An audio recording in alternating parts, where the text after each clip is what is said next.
LSTM time series plus stock price prediction equals fail.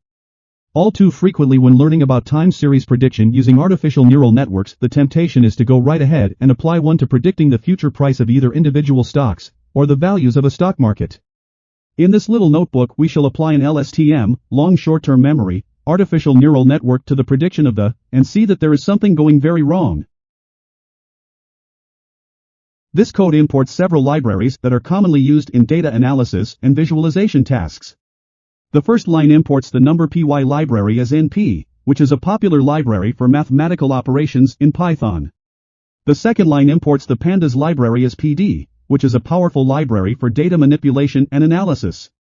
It provides data structures and functions for efficiently handling and analyzing large datasets. The third line imports the datetime module, which provides classes for manipulating dates and times in Python. The fourth line imports the pyplot module from the matplotlib library, which is a widely used library for creating static, animated, and interactive visualizations in Python. In this code, it is used to create plots. The fifth line imports the rcprams module from the matplotlib.pylab library.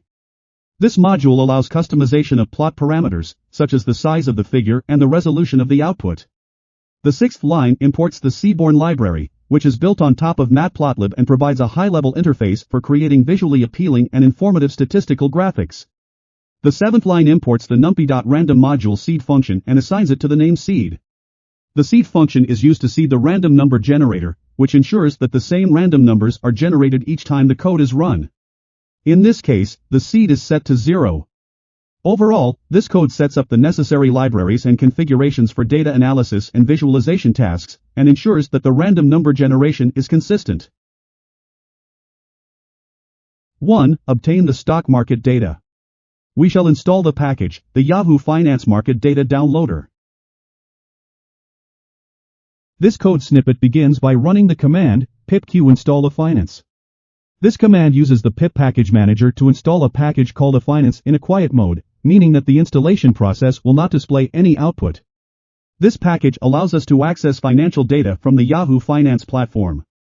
After the installation, the next line of code imports the afinance package under the alias YF. This allows us to use the functionality provided by the afinance package by referring to it as YF in our code. Overall, this code is installing the afinance package and importing it for further use. The package will enable us to access financial data from Yahoo Finance. And for this notebook we shall use data from the IBEX 35 stock market. The provided code is parsing the information of the IBEX index, _IBEX, using the afinance library. Firstly, the code initializes a variable called IBEX and assigns it the value of the ticker object for the IBEX index. Ticker objects are part of the afinance library and are used to retrieve financial data, such as historical prices and metadata, for a specific stock or index. By passing _IBEX as the argument to the ticker function, the code is specifying that it wants to retrieve information for the IBEX index. The caret symbol is commonly used to represent indexes in finance.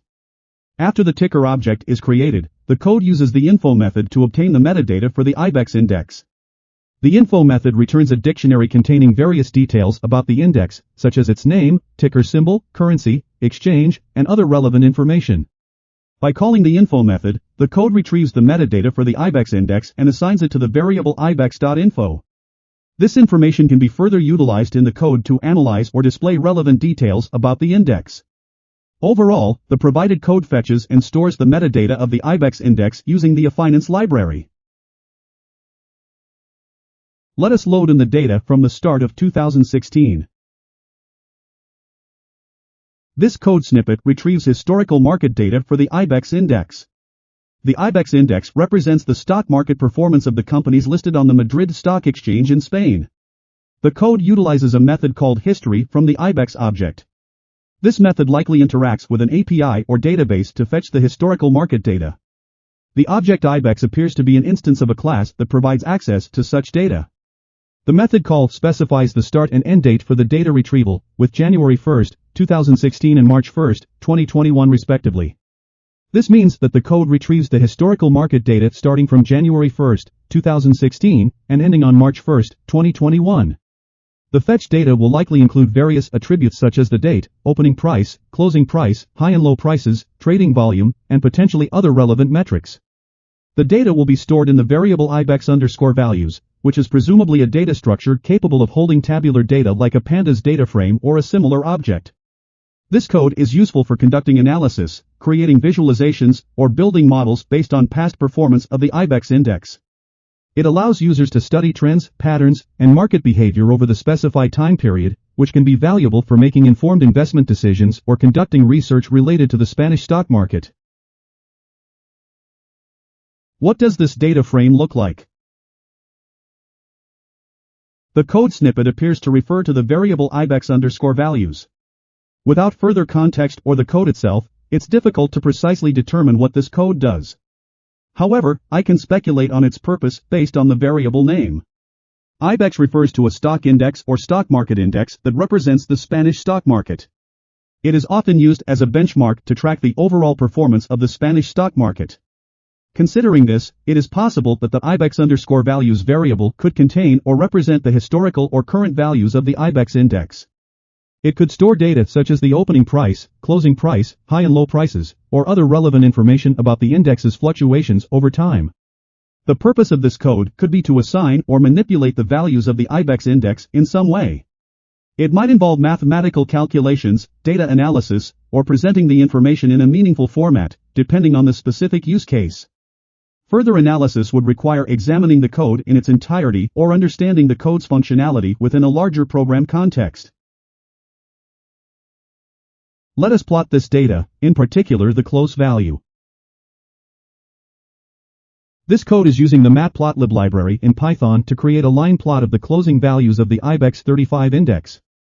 The first line, plt.figure, figsize satface 26, sets the figure size of the plot to be 20 inches wide and 6 inches tall. This is useful for controlling the size of the plot when it is displayed or saved.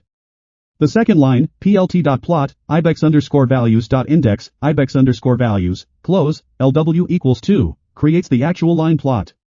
Ibex_values.index is used as the x-axis values, representing the dates, and ibex_values, close, is used as the y-axis values, representing the closing prices. The lw equals 2 parameter sets the line width to be 2 pixels. The third and fourth lines, plt.zlabel, date, and plt.elabel, close price, euro, are used to set the x and y-axis labels, respectively. The font size equals 16 parameter is used to increase the font size of the labels to make them more readable. The fifth line, plt.title, ibex 35 closing value, font size equals 16, sets the title of the plot to ibex 35 closing value and also increases the font size of the title. Finally, the semicolon at the end of the code is used to suppress the output of the plot object itself, so only the resulting plot is displayed. 2. Create our training and test data. For the purposes of this exercise, let us use the 4 years of data before the year 2020 as our training data, and use the data from the beginning of 2020 onward for prediction. The code snippet provided converts the date column in a pandas data frame called ibex_values into a datetime format using the pd2_datetime function. The pd2_datetime function is a built-in function provided by the pandas library that is used to convert a given argument into a pandas datetime object. It can be used to convert strings, integers, or other data types into a datetime format. In this case, the argument being passed to the pd2_datetime function is the index of the ibex_values data frame. By converting the date column into a datetime format, the code allows for easier manipulation and analysis of the dates within the data frame. This format provides a standardized way of representing dates and allows for operations such as filtering and sorting based on dates. Once the conversion is complete, the updated datetime index is assigned back to the index of the ibex_values data frame.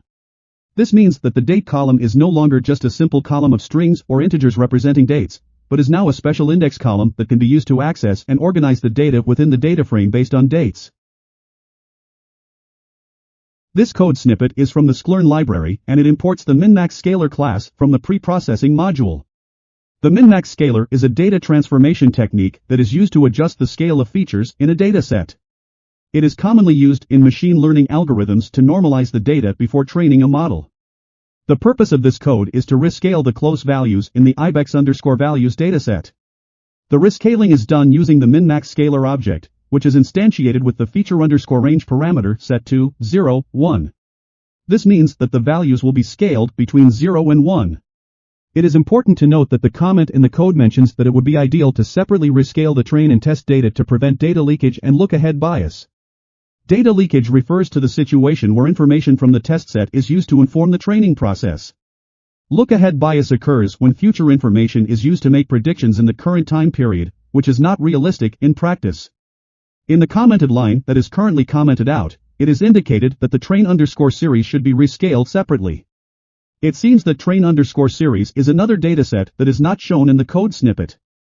However, the line that assigns the rescaled values to the close column in the ibex_values dataset is active. This means that the close values in ibex_values are transformed and the original values are replaced with the rescaled values.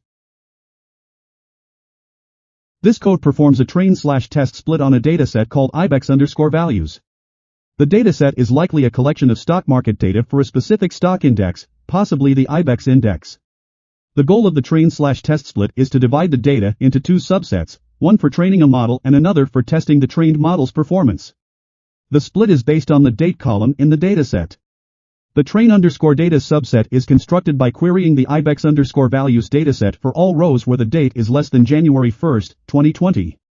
This means that the train_data subset consists of all the historical data up until the end of 2019. Similarly, the test_data subset is created by querying the ibex_values dataset for all rows where the date is greater than or equal to January 1, 2020. This subset contains all the data from the year 2020 onwards. The use of the reset_index drop equals false function after each query ensures that the resulting subsets have a new index column, starting from 0. This is useful for indexing purposes and allows for easier manipulations of the data. In summary, this code divides the ibex_values dataset into two subsets, train_data containing historical data up until the end of 2019, and test_data containing data from the year 2020 onwards. These subsets can then be used for training and evaluating models for predicting future stock market trends or conducting other analyses. This code is plotting two graphs side by side using the matplotlib library. First, it creates a figure in two subplots using the subplots function. The figure size is set to 25 units wide and 6 units tall. The number of rows and columns of subplots is set to 1 and 2 respectively. The tuple of x1 and x2 is used to assign the two subplots to variables x1 and x2 for further customization. In the next lines, the first subplot, x1, is customized. x1.plot function is used to plot the close price against the date column from the train_data data frame. The LW equals 2 parameter sets the line width of the plot. x1.set_label, x1.set_label, and x1.set_title functions are used to set the x-axis label, y-axis label, and title of the first subplot respectively. The second subplot, x2, is customized in a similar way. The x2.plot function is used to plot the close price against the date column from the test_data data frame. The C equals orange parameter sets the color of the line to orange. The other customization functions x2.set_label, x2.set_label, and x2.set_title are used to set the axis labels and title of the second subplot. Overall, this code displays two graphs side by side, representing the close price of a stock over time for both training and test data. The first graph shows the training data and the second graph shows the test data. 3. Our LSTM neural network. For our neural network we shall use the very same one that was used successfully to predict a sine wave in my notebook. This code snippet is a part of a data pre-processing step for a machine learning model. It is preparing the data to be used for training and testing the model. In the first set of lines, the code assigns the date column from the train_data and test_data datasets to the variables x_train and x_test, respectively. This assumes that the date column contains the dates on which the stock market data was recorded. Similarly, in the next set of lines, the code assigns the close column from the train_data and test_data datasets to the variables y_train and y_test, respectively. This assumes that the close column contains the closing prices of stocks on the corresponding dates. The next line defines the number of features in the dataset, which is set to 1. This suggests that the only feature being considered in this case is the close price of the stocks. The last two lines convert the y_train and y_test data into a series format using the values attribute, and then reshape them into a two-dimensional array with the dimensions, number of samples, number of features. Here, since we have set n_features to 1, the shape of the arrays will be number of samples, 1. Overall, this code snippet is extracting the date and close columns from the train_data and test_data datasets, and preparing the y_train and y_test data in the desired format for training and testing a machine learning model. We shall be using a look_back equals 20. This means that we shall be using 20 previous data points in order to predict the next data point. This code segment trains a long short-term memory, LSTM, neural network model for time series forecasting. In the first few lines, the code imports the necessary modules from the Keras library for pre-processing and building the model. It also sets the value of the look_back variable to 20, which determines the number of previous time steps used as input to predict the next time step. The code then creates two instances of the time series generator class, train_generator and test_generator. These generators are used for creating batches of time series data that will be fed into the LSTM model during training. They take the train_series and test_series as inputs, which are the time series data used for training and testing the model, respectively. The length parameter is set to look_back, indicating that the generator should generate sequences of length 20. The sampling_rate and stride parameters are set to 1, indicating that the sequences are sampled at a rate of 1 and the stride for sliding the window is also 1. The batch_size is set to 10, meaning that each batch fed into the model during training will contain 10 sequences of length 20. Next, the code creates an empty sequential model object using the sequential class from Keras. Sequential models are a linear stack of layers. In this model, one LSTM layer is added with n_neurons number of neurons and with an input shape of look_back n_features, where n_features is the number of features at each time step. The LSTM layer is followed by a fully connected dense layer with one unit, which represents the output prediction. The model is then compiled with the atom optimizer and the mean squared error, MSA, as the loss function. Finally, the code calls the fit method on the model and passes the train_generator as the training data. The epochs parameter is set to 300, indicating the number of times the model will iterate over the entire training dataset. The verbose parameter is set to 0, which means that no progress updates will be displayed during training. Overall, this code segment trains an LSTM model using time series data and generates predictions for the next time steps. The time series generator is used to prepare the data for training, and the model is trained for 300 epochs using the mean squared error loss function. The given code snippet is generating predictions for a test dataset using a machine learning model. In more detail, the code is first calling the predict function on a model object. This model object is assumed to have been previously trained on a dataset using a machine learning algorithm. The predict function is a method typically found in machine learning libraries such as TensorFlow or scikit-learn, and it is used to make predictions on new, unseen data. In this case, the predict function is being applied to a test_generator. A test generator is a data generator object that provides a stream of test data in batches, rather than loading the entire test dataset into memory at once. This is particularly useful when dealing with large datasets that do not fit into memory. The output of the predict function, which contains the predictions generated by the model for each test example, is assigned to a variable called test_predictions. This variable can then be used for further analysis or evaluation of the model's performance on the test data, such as computing evaluation metrics or comparing the predictions to the true labels. This code block is written in Python and involves the use of a scaler to perform a transformation on some data. The commented line indicates that the scaling is being undone. In the first line, the code is attempting to reverse the scaling operation performed on the close column of the test_data data frame. It uses the inverse_transform method of the scalar object to achieve this. The scalar object is likely an instance of a class that implements a specific scaling algorithm, such as min-max scalar or standard scalar. The inverse_transform method takes an argument that represents the data to be transformed back to its original value. In this case, the test_data data frame is subset to only include the close column, and the result of the transformation is assigned back to the close column of the test_data data frame. The next line of code attempts to perform a similar reversal of the scaling operation on a variable called test_predictions.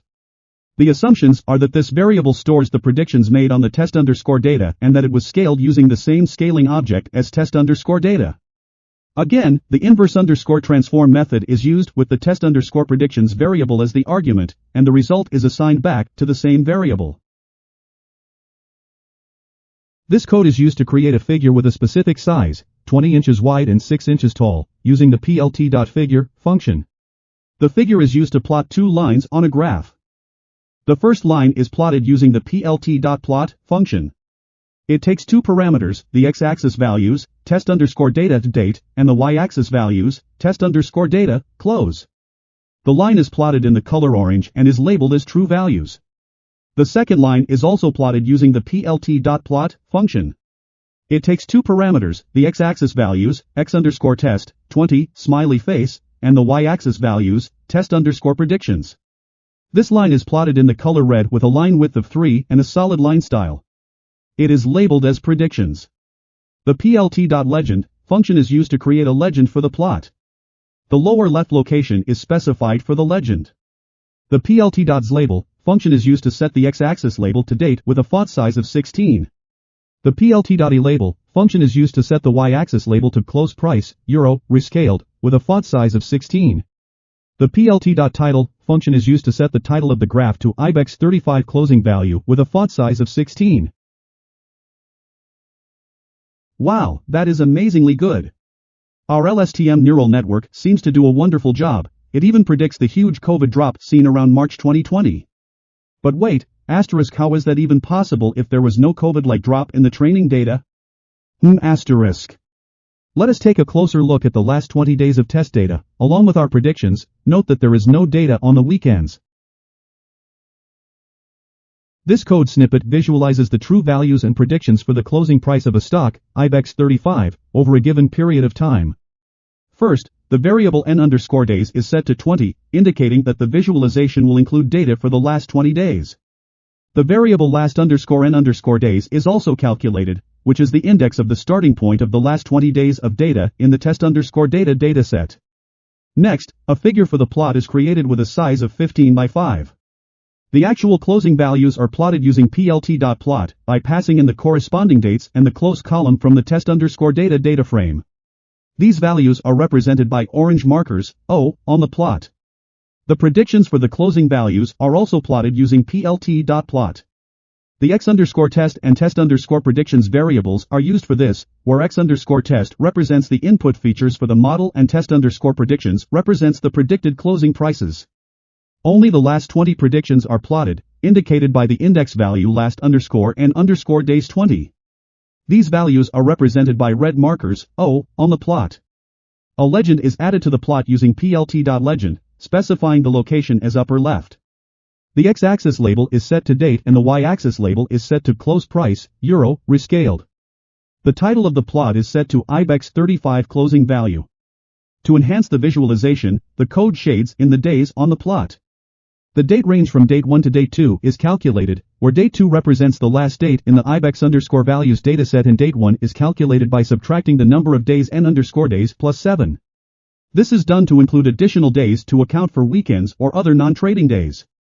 For each date in the range, a shaded rectangle is added using plt.axisspan, spanning 0.6 of each day, with a face color of light gray and an alpha value of 0.2, indicating a lighter shade. Finally, the plot is displayed using plt.show.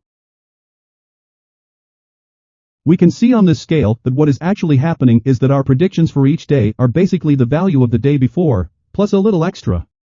For extrapolation, okay, maybe not so good after all. This time, rather than looking back on the last 20 test data values and predicting only the very next value, we shall now keep the prediction value and store it as part of our input data. This code is performing a time series extrapolation using a trained model. First, an empty list called extrapolation is initialized. Next, a batch of data called seed_batch is created. The y_test, look_back, part slices the y_test data up to a certain length defined by look_back. This sliced batch is then reshaped into a three-dimensional array of shape, 1, look_back, n_features, using the .values.reshape method. The variables look_back and n_features may have been defined earlier in the code. Then, current_batch is assigned the value of seed_batch. A loop is then executed for each data point in test_data. This loop iterates len, test_data, number of times. Inside the loop, the trained model is used to predict the next value in the time series using the model.predict method. The current underscore batch is passed as input to the model.predict method, and the predicted value is extracted using 0 indexing. The predicted value is then appended to the extrapolation list. Finally, current underscore batch is updated. The NumPy method np.append is used to replace the first column of current underscore batch with the predicted value. The slicing current underscore batch, :1 selects all elements of current underscore batch except for the first column, and predicted underscore value creates a new column with the predicted value. The axis equals 1 parameter specifies that the new column should be added horizontally. This updated current underscore batch is then assigned to itself. Overall, this code takes a given amount of initial data, look_back, feeds it into a trained model to make predictions, and then uses these predictions to continuously update the data batch for making future predictions in a time series extrapolation task. The resultant predictions at each step are stored in the extrapolation list. Now let us take a look at the results, and see our LSTM model in all its glory. This code is used to create and customize a line plot using the matplotlib library in Python. The plot is intended to visualize the true values and predictions of the closing prices of a financial asset, specifically the IBEX 35 index. The first line of code, plt.figure, figsize sadface 25, creates a new figure with the specified size of 20 inches in width and 5 inches in height. This sets up the canvas on which the line plot will be drawn. The next line, plt.plot, test_data, date, test_data, close, c equals orange label equals true values, plots the true values of the closing prices. It takes two arguments, the x values, dates, from the test_data data frame and the y values, closing prices, from the close column of the same data frame. The c equals orange argument sets the color of the line to orange, and the label equals true values argument assigns a label to this line for the legend. The third line, plt.plot, x_test, 20 extrapolation, 20, smiley face, LW equals 3, C equals line style equals dash, label equals predictions, plots the predicted values of the closing prices. It takes two arguments, the x values, dates, from the x_test array, starting from index 20, and the y values, predictions, from the extrapolation array, also starting from index 20. The LW equals 3 argument sets the line width to 3, the C equals argument sets the color of the line to red, and the line style equals dash argument sets the line style to a solid line. The label equals predictions argument assigns a label to this line for the legend. The next line, plt.legend, lock equals lower left, adds a legend to the plot. The lock equals lower left argument specifies the location of the legend to be in the lower left corner of the plot. The line plt.label, date, font size equals 16, sets the x-axis label of the plot to date with a font size of 16. Similarly, plt.elabel, close price, euro, rescaled, font size equals 16, sets the y-axis label to close price, euro, rescaled, with a font size of 16. Finally, plt.title, IBEX 35 closing value, font size equals 16, adds a title to the plot, which is IBEX 35 closing value with a font size of 16. We can now see what is really going on. The neural net is predicting that today's stock price is basically yesterday's stock price plus a little, hence the slight gradient. Our initial predictions looked good because, on a large scale, we do not notice that our model was basically mimicking yesterday's price.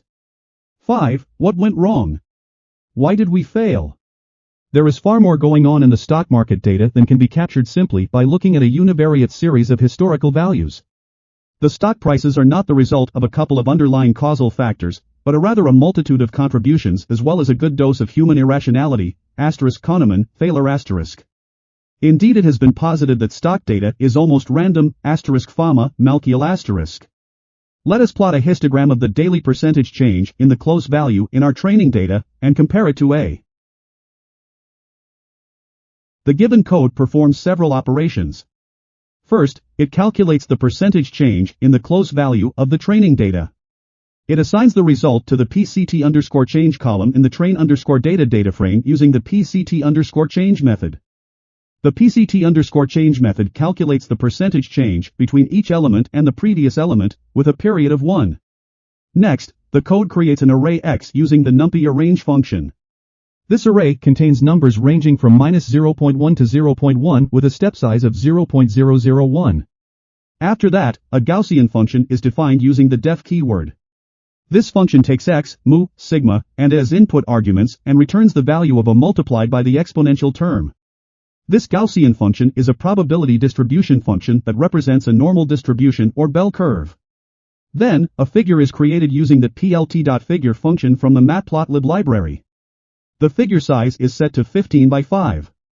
Next, a histogram plot of the pct_change column in the train_data frame is created using the sns.histplot function from the Seaborn library.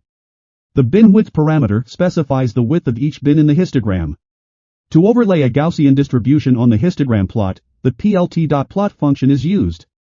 The x-array is passed as the x-coordinates, and the Gaussian function is passed with specific parameter values for mu, sigma, and a. These parameter values were chosen visually. The line color is set to red, R, line width is set to 3, label is set to Gaussian number 1, and transparency, alpha, is set to 0. Finally, the plot title is set, x-axis limit is specified, and the plot is displayed. The title says histogram of the daily percentage change in the close value for the training data, and the x-axis limit is set to minus 0.12 and 0.12. Considering that the subsequent point in a random walk originates from the prior point, we should focus on the variances between consecutive values rather than the absolute values. The given code calculates the difference between consecutive values of the close column in the train_data data frame and assigns it to the variable diff_train_data_close. The next line drops the initial nan, not a number, value from the diff_train_data_close series. After that, the code sets the figure size of the plot to be created using the RCprams dictionary with the key figure.figsize set to 15, 5, indicating a width of 15 units and a height of 5 units. Finally, the code creates an autocorrelation plot using the autocorrelation_plot function from the pandas plotting module. This plot shows the correlation between the diff_train_data_close series and its lagged versions. It helps identify any significant patterns or trends in the data. The semicolon at the end of the line suppresses the display of additional information such as the plot axis and title. Overall, this code calculates the difference between consecutive values of a column in a data frame, drops the initial nan value, and then visualizes the autocorrelation of the resulting series.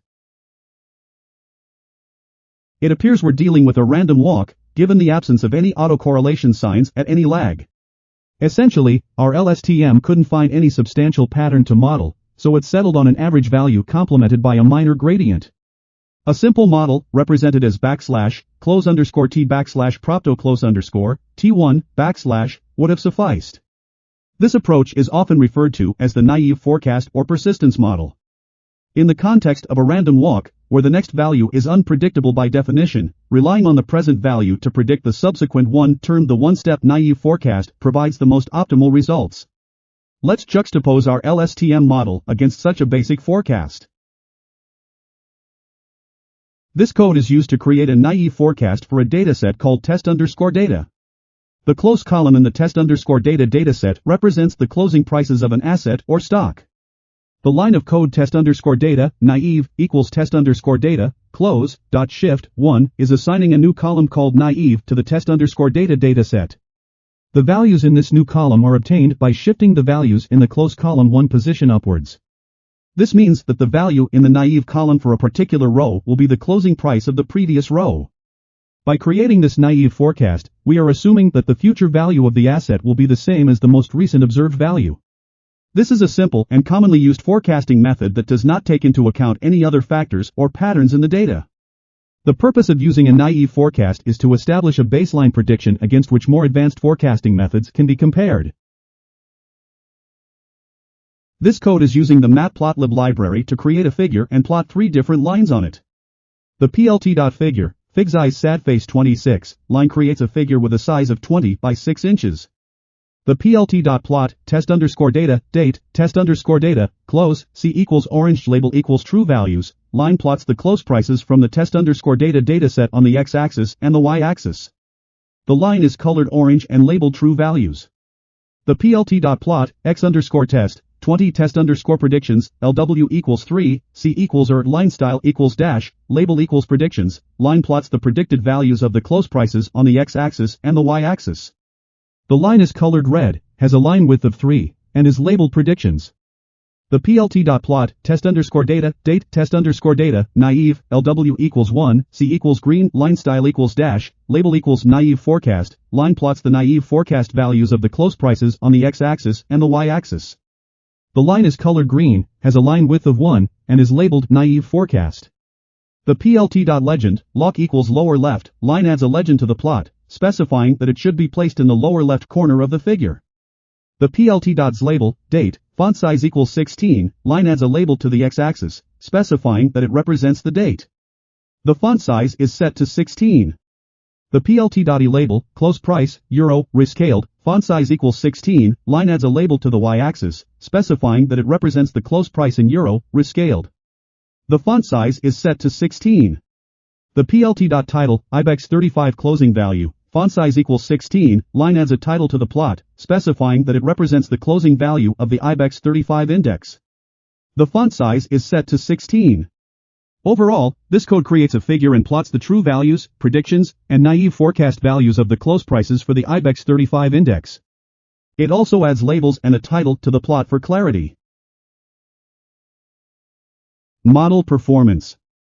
Let us now take a look at some performance metrics, namely the and the. This code snippet performs several tasks related to a LSTM, long short-term memory, model. First, it creates a pad of length look_back using the np.zeros function from the number py library. This pad is essentially an array of 20 zeros in this case. Next, it inserts the LSTM predictions into a data frame called test_data by concatenating the created pad with the test_predictions array.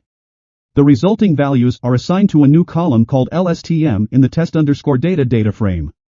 The code then imports two metrics from the sklern.metrics module, mean_squared_error and median_absolute_error. These metrics are used to evaluate the performance of the model. Finally, the code prints the mean squared error, MSE, and median absolute error, MAE, for both a naive model and the LSTM model. The MSE and MAE values are calculated by comparing the predicted values for the close column in the test_data data frame with the actual values starting from index 20. The naive model refers to a simple forecasting model that assumes the future values will be the same as the most recent value. We can clearly see that the naive model easily outperforms the LSTM model. Conclusion. Let's face it, if it were so easy to predict stock prices using historic values plus a very simple neural network, there would be far less notebooks on the subject, and far more people sipping champagne on the decks of their yachts whilst sailing around the Mediterranean Sea.